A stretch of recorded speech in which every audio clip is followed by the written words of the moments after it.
What if your deepest family wound wasn't a punishment, but a portal? What if the pain you've carried, quietly, loyally, across lifetimes, was not the end of your story, but the beginning of your soul's becoming?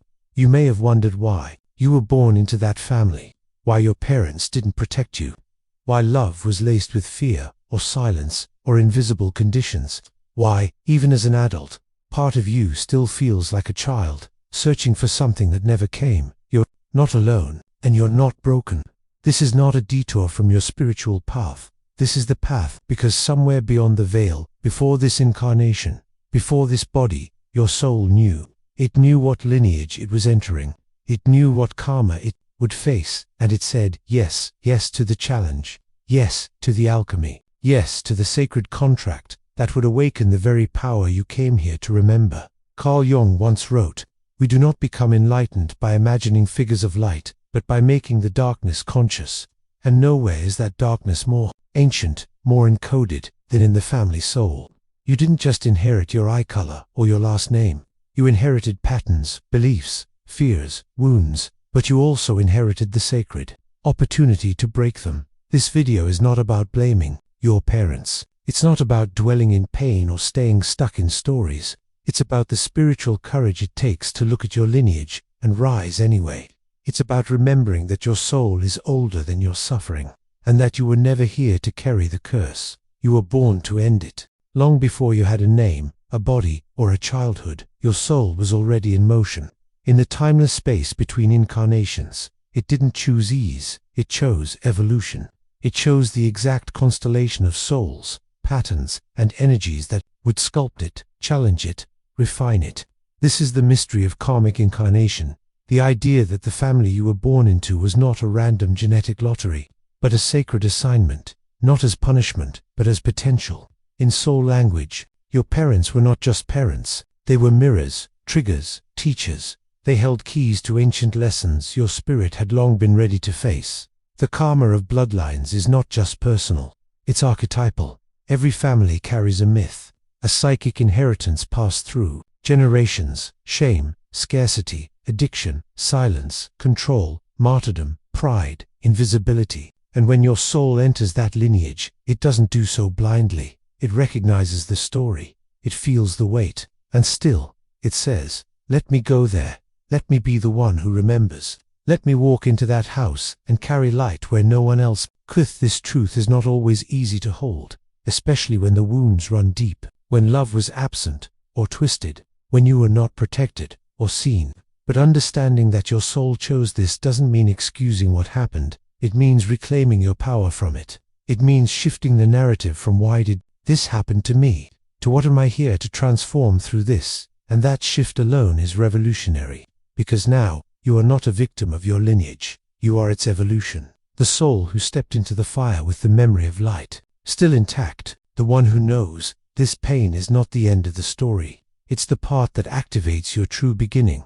Carl Jung believed that the family is not just a social structure, it is an energetic field, a psychic container charged with invisible patterns that stretch back through generations. Long before you could speak, you were absorbing more than words. You were inheriting moods, silences, expectations, and wounds that had no name, only presence. This is what Jung called the family unconscious, the layer of your psyche shaped not by your choices, but by the emotional landscape you were born into. It's not just about what happened in your home, it's about what was never questioned, because it was always there. Inside this family field, you didn't just inherit eye, color, or mannerisms. You inherited archetypes, universal patterns of behavior, dressed in the specific clothes of your lineage. Perhaps you became the caretaker, always managing everyone's emotions, or the invisible child, trained to not need too much, or the overachiever, praised only when performing. These roles were not random. They were psychic survival codes, passed down like spiritual heirlooms, and when they go unexamined, they become fate. Jung warned that until you make the unconscious conscious, it will direct your life and you will call it fate. That means if we do not pause to ask whose story we're living, we end up repeating the very wounds we were born to heal. But there is hope in this truth, because if these roles were inherited unconsciously, they can be released consciously. The moment you begin to name the pattern, you disrupt it. The moment you see the role, you You are no longer inside its trance. Your family may have shaped the early architecture of your identity, but you are not bound to remain inside those walls. You are not here to be a replica. You are here to be a revealer, the one who sees the invisible and brings it into light, the one who turns ancestral repetition into spiritual revolution, the one who breaks the wheel, not with rage, but with remembrance. There is a kind of pain that doesn't just hurt, it initiates. It doesn't ask for your consent, but once it arrives, your soul is never the same. This is the sacred wound, the heartbreak that doesn't destroy you, but awakens you, the rupture that forces the soul to turn inward, to listen, to remember. In the context of family, this wound often comes quietly, not as violence or betrayal alone, but as emotional absence, conditional love, or the suffocating expectation to become who they needed, not who you truly are. And it lingers, not because you're weak, but because it touched the soul. It asked a question nothing else ever had. Who am I outside of them? In Jungian thought, wounds are not merely obstacles, they are symbols. They are the cracks through which the light of the self can enter. When the family system fractures your sense of safety, it simultaneously creates the very conditions for consciousness to emerge. The sacred wound exposes the illusion of control. It shakes the myth of belonging at any cost. And in that breaking, something ancient stirs. The soul begins to resist, not with rebellion, but with remembrance. You realize that healing isn't about returning to who you were. It's about becoming who you never had the chance to be. This is the paradox of the path. The people who wounded you also unlocked the part of you that would have stayed dormant without that pain. The pain is not holy in itself, but the transformation it demands is, because this wound forced you to wake up, to question the pattern, to reclaim the voice that was silenced, to feel what generations before you had to bury. And in doing so, you didn't just begin your healing, you began theirs too. The sacred wound is not a life sentence, it's a soul summons. It doesn't close you off, it opens you to your deeper path, the one that was always yours, waiting beneath the scripts and survival roles. You are not here to resent the wound, you are here to redeem it, to honor what it showed you, to walk with the scar as proof. You found the truth they tried to bury, somewhere beyond time. Before your first breath, your soul made a vow, not a vow of suffering, but a vow of remembrance. In the quiet space between incarnations, you saw clearly what this lifetime would ask of you, the challenges, the patterns, the very family you would be born into. You didn't choose them to be punished. You chose them because, on a soul level, you were ready to feel what others could not bear to feel. Ready to break what had remained unbroken for generations, ready to carry not the weight of the wound, but the light of its transformation. This is the essence of the soul's contract, the conscious agreement your higher self made to enter a karmic field, not to suffer, but to evolve. Carl Jung understood this on a deep symbolic level. He taught that what we reject outwardly often lives within us unconsciously, and what we face with awareness, we redeem. From this lens, your family system was never just a psychological environment. It was a spiritual mirror, a coded map, a container in which your soul could learn the lessons it had postponed for lifetimes. These lessons were not random. They were specific to you, to your gifts, to your inner fire, to your calling, the people who challenged you the most. They were part of the plan, not because they were awakened, but because you were. Saying yes to this path didn't mean you wouldn't forget. In fact, forgetting was part of the journey. You had to lose yourself in the story to eventually wake up inside it. You had to carry the wound long enough to understand its shape, so you could carve something new from its edges. And now, as you begin to question, to feel, to unbind yourself from inherited pain, you are fulfilling what your soul set in motion long ago. Liberation, not through escape, but through transmutation. You are not a victim of your story. You are the one who agreed to carry its weight long enough to break the spell. You are the living edge of your lineage's evolution, the one who remembered, the one who said yes, not just once, before birth, but again now, in this moment, by choosing to rise. Breaking a family pattern isn't a rebellion, it's a spiritual act of power, a quiet, seismic shift that echoes not only through your present life, but backward through generations and forward through the unseen. When you say, "It ends with me," you're not just protecting your future, you're healing the past. You're becoming the living threshold between repetition and revelation. This is not an easy path. Because patterns are comfortable, even when they hurt. They are familiar, they are loyal ghosts, and when you begin to question them, everything inside you, every internalized voice, every ancestral echo, will try to pull you back into the known. But you didn't come here to live their story. You came here to write your own. Carl Jung spoke of individuation as the process of becoming whole, of becoming who you truly are beneath the masks, the expectations, the inherited roles. Breaking a family pattern is individuation in action. It means looking into the eyes of your lineage and saying, I see you, I honor you, but I will not continue this. It means choosing truth over loyalty, integrity over invisibility, peace over performance. It means daring to disappoint others, so you can stop betraying yourself, and that is no small thing. That is sacred courage. So how do you begin?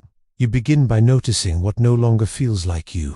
You begin by naming what was never yours to carry. You begin by honoring the part of you that's terrified to change, and loving her anyway. You create rituals of release, burning letters never sent, whispering truths into the earth, reclaiming your body from the roles it was forced to play. You speak aloud the new story, even if your voice shakes. You set boundaries not as a wall, but as a declaration of your soul's worth. Each time you do this, you are not abandoning your family. You are liberating them. Because when one soul chooses freedom, it creates a doorway, and even if no one follows, the door remains open for others, and for the generations still to come. Breaking the pattern is not about blame, it's about becoming, and every step you take toward your truth is a step your ancestors feel, too. There comes a moment on the healing path, not loud or dramatic, but deep and undeniable, when you feel something ancient settle within you. You are no longer asking for permission to exist,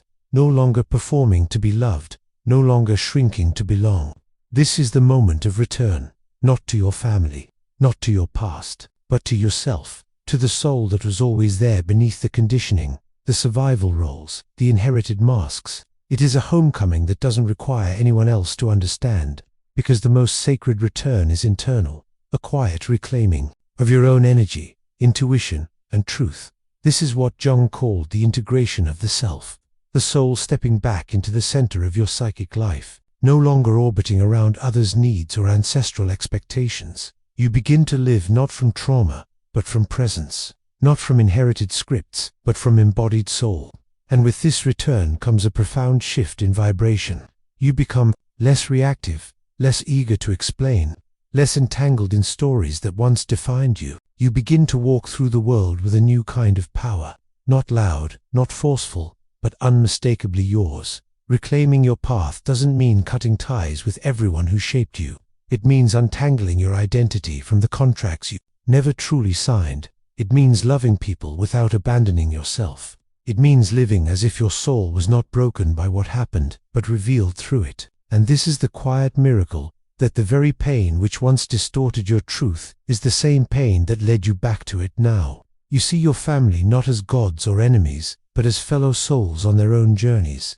You no longer need them to change for you to heal, because you've stepped out of the karmic loop. You've remembered who you are beyond the wound. And in doing so, you've become a lighthouse, not for them to follow, but for you to live by. A soul in her own center, not defined by the past, not ruled by fear, but free. Hold on if something inside you softened as you listened. If your chest ached with recognition, or your soul whispered, "This is me," then you are already in motion. You are already remembering. And that remembering is not small. It is sacred, because to witness your own story with new eyes is to reclaim a piece of your soul that was once hidden beneath silence, guilt, or survival. You don't have to know exactly where the path leads. You only have to trust that your soul has always known the way. So now, I invite you to pause, not just with your mind, but with your heart. Ask yourself, what soul contract am I ready to release? What karmic pattern am I here to end? Not with bitterness, but with love. And if you feel called, share your insight in the comments below. Your story may be the mirror someone else has been praying for. Your voice may be the one that breaks another chain. If this message stirred something in you, let it stay. Let it grow. And if you're ready to walk deeper into this kind of healing, into the world of archetypes, shadow work, and the sacred path of self-reclamation, subscribe to this channel. This is a space for the ones who feel too much, who see beyond the veil, who who know that pain can be a portal, and that healing is not just personal, it's ancestral, cosmic, eternal. You are not here to repeat the past. You are here to remember your power. Thank you for being here, soul to soul. Until next time, stay brave, stay rooted, and stay true to the voice that's finally rising within you.